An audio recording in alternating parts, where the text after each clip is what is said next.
আসসালামু আলাইকুম। সবাই কেমন আছেন? আশা করছি ভালো আছেন। আরও একটা রেসিপি নিয়ে হাজির হয়ে গেলাম।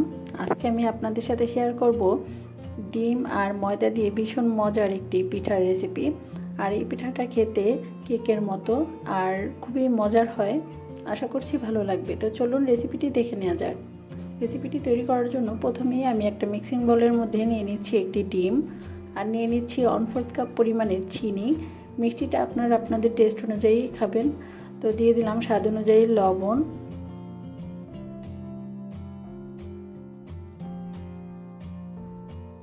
দিয়ে দিলাম 3 টেবিল চামচ পরিমাণের তেল।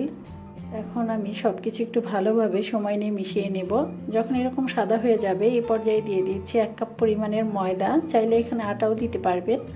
দিয়ে দিচ্ছি বেকিং সোডা, এখানে আমি 1/2 চা চামচ বেকিং সোডা দিলাম। তো এখন আমি এইগুলো একসাথে মিশিয়ে নিচ্ছি।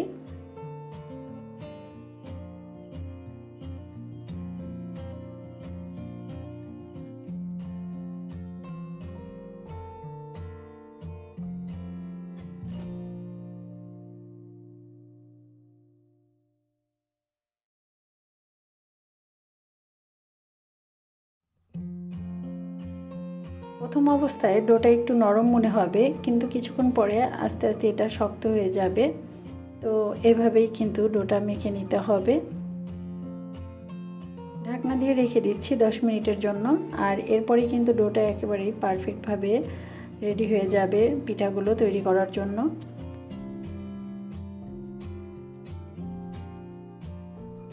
দশ মিনিট পরে আমি আরেকটু মথে নিচ্ছি। তো দেখতেই পাচ্ছেন আস্তে আস্তে কিন্তু এটা একেবারে ঠিকঠাক হয়ে গেছে, আর বেশি আঠালো ভাবটা নাই। তো এখন আমি একটা চামচের সাহায্যে কিছুটা ডো নিয়ে নিচ্ছি, আর এইভাবে নিয়ে নিলে কিন্তু সবগুলো পিঠা সমান সাইজের হবে। তো এখন আমি হাতের তালুতে নিয়ে একটু চেপে চেপে গোল করে নিচ্ছি।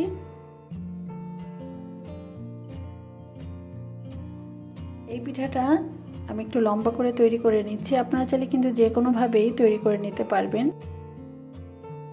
পিঠাটা ভাজার জন্য চুলায় একটা প্যানে পরিমাণ মতো তেল দিয়ে দিলাম। আর এই পিঠাটা ভাজতে কিন্তু খুব বেশি তেলের দরকার হয় না। তো তেলটা যখন ঠান্ডা আছে এই অবস্থায় আমি পিঠাটা এক এক করে দিয়ে দিলাম। গরম তেলের মধ্যে দেয়া যাবে না, তাহলে খুব দ্রুত কালার চলে আসবে আর ভিতরে কাঁচা থেকে যাবে।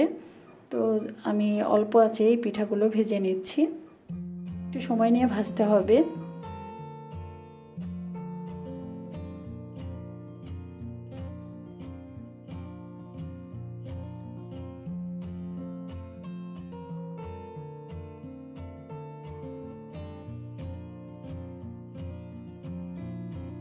এরই মাঝে কিন্তু খুব সুন্দর একটা কালার চলে আসছে আর পিঠাগুলো ভাজা হয়ে গেছে। তো এবার আমি চুলা থেকে নামিয়ে নিচ্ছি। পিঠাটা দেখতে যেমন সুন্দর, খেতেও কিন্তু দুর্দান্ত মজার। আর সবাই এটা তৈরি করতে পারবেন, ছোট বড় সবার কাছে অনেক বেশি ভালো লাগবে। উপরটা একটু ক্রিস্পি মনে হবে, কিন্তু ভিতরটা অনেক বেশি সফট থাকে আর খেতে একেবারেই কেকের মতো। বাচ্চাদের অনেক বেশি পছন্দ হবে, বাচ্চাদের টিফিনেও দিয়ে দিতে পারবেন। আশা করছি রেসিপিটা আপনাদের ভালো লেগেছে। ভালো লাগলে অবশ্যই লাইক, কমেন্ট এবং শেয়ার করে দেবেন। সবাই ভালো থাকবেন। আল্লাহ হাফেজ।